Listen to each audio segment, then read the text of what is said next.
Bien, bonjour à tous et à toutes, j'espère que ça va. Et bienvenue dans cette vidéo qui est un peu spéciale. Déjà, je sais pas introduire, mais en plus, avec cette phrase, c'est devenu la pire intro YouTube possible et imaginable. Mais en gros, je voulais dire que je dis spécial parce que ça change un peu par rapport à ce que je fais d'habitude. C'est vrai qu'au début, j'avais tendance à penser de faire que de la musique, en fait, sur ma chaîne, mais au final, je me suis retrouvé dans une question et je me suis dit, pourquoi est-ce que je m'empêcherais de créer, tout simplement? J'ai toujours aimé raconter des récits et ceux qui me connaissent savent que j'aime l'histoire. Et du coup, je me suis dit, pourquoi pas faire une vidéo dans ce thème-là, tout simplement. Évidemment, j'allais pas raconter l'histoire du monde comme ça, parce que ça me plaît, mais je voulais raconter surtout des récits un peu cool en fait, et que personne connaît.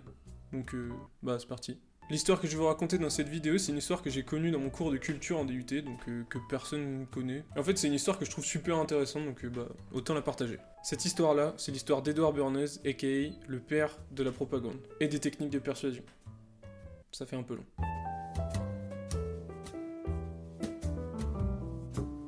Edward Bernays, il est né le 22 novembre 1891 à Vienne, en Autriche. Lorsqu'il avait 1 an, les parents d'Edward Bernays émigrent aux États-Unis pour y travailler et pour faire leur vie là-bas. D'ailleurs, en parlant de famille, il faut savoir qu'Edward Bernays est un neveu de Freud.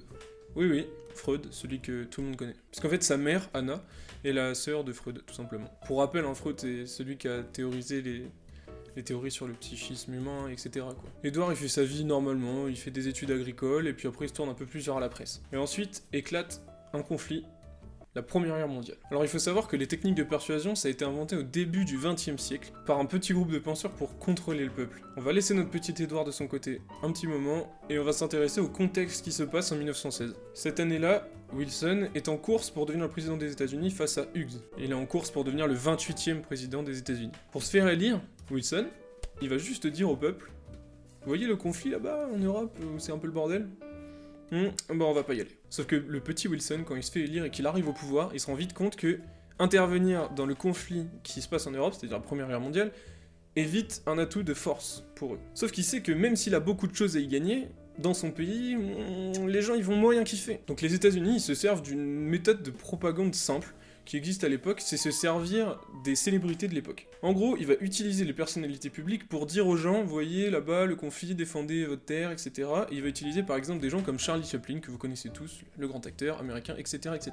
En gros, il fallait pouvoir donner au peuple l'envie d'aller au combat et de retourner sa veste en fait finalement. Et après, afin de retourner toujours à l'esprit du peuple, Wilson, il fait appel à un jeune publicitaire de l'époque, notre cher Edward Bernays. Celui-ci met en place une campagne, tout simplement, où il va tourner des films, faire des affiches qui vont toucher les émotions des gens. En gros, il veut retourner les émotions des gens contre eux-mêmes, en fait. Et en fait, cette campagne, ça va être un réel succès, parce que par exemple, Edward Bernays, il a tellement retourné l'émotion des gens que la fanfare de Boston, elle ne veut plus jouer de Beethoven. C'est-à-dire que, vu qu'il est allemand, il y a une haine telle de l'ennemi qu'ils ne veulent absolument plus jouer du Beethoven. Est-ce que vous vous rendez compte? Faut dire que le gars, il a fait quelques films, quelques affiches, et juste pour dire oui, l'Allemagne elle est pas sympa, et voilà, les gens pensent ça, c'est quand même incroyable. Bref, vous connaissez la suite, les États-Unis rentrent dans le conflit en 1917, armistice en devant 1918, etc., etc. Mais il y a un autre homme qui commence à s'intéresser aux techniques de persuasion, et il se dit qu'il peut peut-être en faire quelque chose.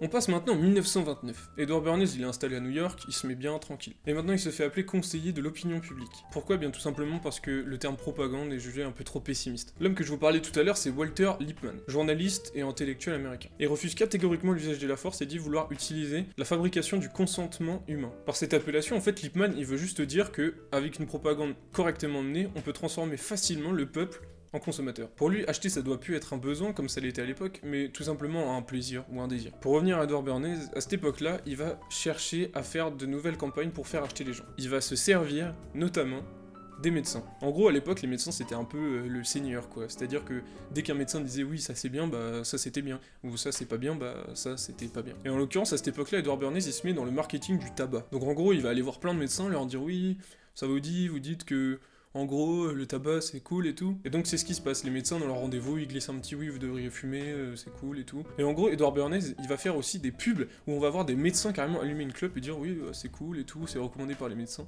Bref, Bernays maintenant, il veut faire des femmes des consommatrices de tabac. Et il s'arrête jamais de vouloir consommer lui. Et en gros, il s'appuie sur le sujet de la libération de la femme. C'est-à-dire que vu que les femmes n'ont pas le droit de fumer, il s'est dit si je faisais fumer les femmes. Et en gros, il va faire défiler les femmes dans la 5ème avenue de New York.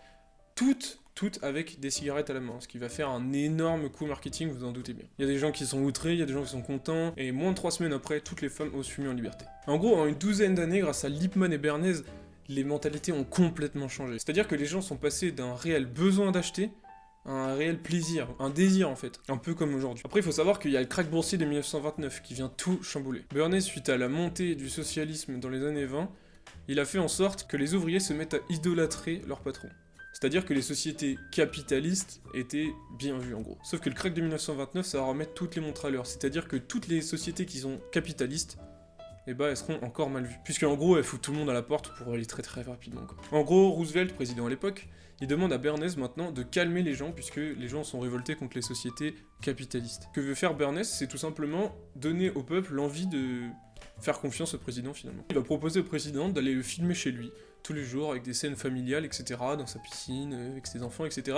C'est une première pour l'époque, mais une première totale, c'est-à-dire que ça fait un coup encore plus gros que les femmes avec leurs cigarettes. Les gens se mettent à adorer Roosevelt, ils l'écoutent tous les soirs à la radio, puisqu'il leur explique pourquoi il a pris telle décision, pourquoi machin, et les gens se mettent à idolâtrer Roosevelt, ils l'aiment beaucoup. En gros, ce que veut Roosevelt, c'est se montrer transparent avec le peuple. Puis en même temps, le gouvernement, il envoie des équipes de photographes photographier la misère dans tous les États-Unis à cause du krach boursier. Il y a des enfants qui dorment par terre, etc., etc. Et enfin, Bernays, il va taper très fort, puisqu'afin de relancer l'économie, il va taper dans les sujets futurs, c'est-à-dire, il va aller chercher les enfants. Il va faire des enfants des consommateurs, puisqu'il sait que les enfants vont devenir des consommateurs, et sont d'ailleurs les consommateurs du futur. En gros, il crée des publicités mettant en scène des jouets, etc., etc., pour que les enfants gardent en tête cette publicité. Il est intelligent, Bernays. Donc pour Edward, tout va bien, le meilleur des mondes, etc., etc. Sauf qu'il y a des critiques négatives qui commencent à naître. En gros, certains l'accusent de la manipulation du peuple, etc., bon bah, ce qui est pas forcément faux d'ailleurs. Edward Bernays, il va juste répondre « Ouais, c'est vrai, ouais. » Sauf que ce système-là, il repose sur la concurrence, et sur vous aussi, donc c'est pas mon problème, quoi. Après, les débats contre l'opinion publique, ils se suspendent totalement avec le début de la Seconde Guerre mondiale. Je vous rappelle que les États-Unis rentrent en guerre en 1941. Et d'ailleurs, cet événement, il va chambouler totalement le monde industriel. Edward Bernays, par contre, cette fois, il va pas prendre part à la propagande du gouvernement, puisque tout simplement, le gouvernement sait maintenant tirer les ficelles. Quand la guerre froide éclate, Edward Bernays se voit confier une mission importante. En gros, c'est une contre-attaque contre les soviétiques. Le Guatemala, qui est en Amérique latine, se rapprochait peu à peu du communisme qui plaisait pas trop aux États-Unis. On remet tout en contexte. En 1954, j'existe pas, toi non plus, enfin je suppose, et la guerre froide fait rage en fait dans le monde, enfin fait peur à tout le monde surtout. Et en gros, la United Fruit Company, une compagnie américaine de fruits, avait des terres au Guatemala. Et en gros, le Guatemala, vu qu'ils sont communistes, ils kiffent moyen aussi que les États-Unis soient sur leur territoire. Et Bernays, il va servir des médias pour montrer les idéologies du Guatemala au monde, ce qui fait que les États-Unis, ils vont se dire, ok, bon bah on va aller les faire chier, ils y sont allés, et ils ont aidé à renverser le gouvernement du Guatemala. Un mec, en retournant toute l'opinion et en dénonçant, il a réussi à renverser un gouvernement. C'est beaucoup. Pour finir, Edward Bernays, il décède le 9 mars 1995 à l'âge de 103 ans. Il a influencé des régimes totalitaires, des gouvernements, un peuple. Enfin, c'est fou, quoi. Parce que j'ai oublié de préciser, mais l'Allemagne nazie, en 1933, quand elle a vu que ces techniques, elles marchaient pas mal, elles se sont dit, ok, on va lui piquer, tout simplement. Hein. Et donc, ils l'ont appliqué à leur peuple. Ce mec est mort en ayant retourné le cerveau de milliers de gens. De millions même, carrément. Voilà, la vidéo est à présent terminée, j'ai sûrement dit quelques conneries, mais bon, ça me faisait kiffer de faire ça, et puis au pire, s'il y en a, bah... commentaires. Je trouvais ça dingue de raconter cette histoire parce qu'en fait, ce mec a influencé vraiment la société dans laquelle on vit tous les jours. Et en gros, la société de consommation, elle a vu le jour grâce à lui et en partie grâce à Walter Lippmann. Si ça t'a plu, tu peux donc t'abonner à la chaîne. C'est un peu cliché de dire ça, mais bon, bah, ça fait toujours plaisir. Et puis, bah, partager ça aussi, ça serait cool. Voilà.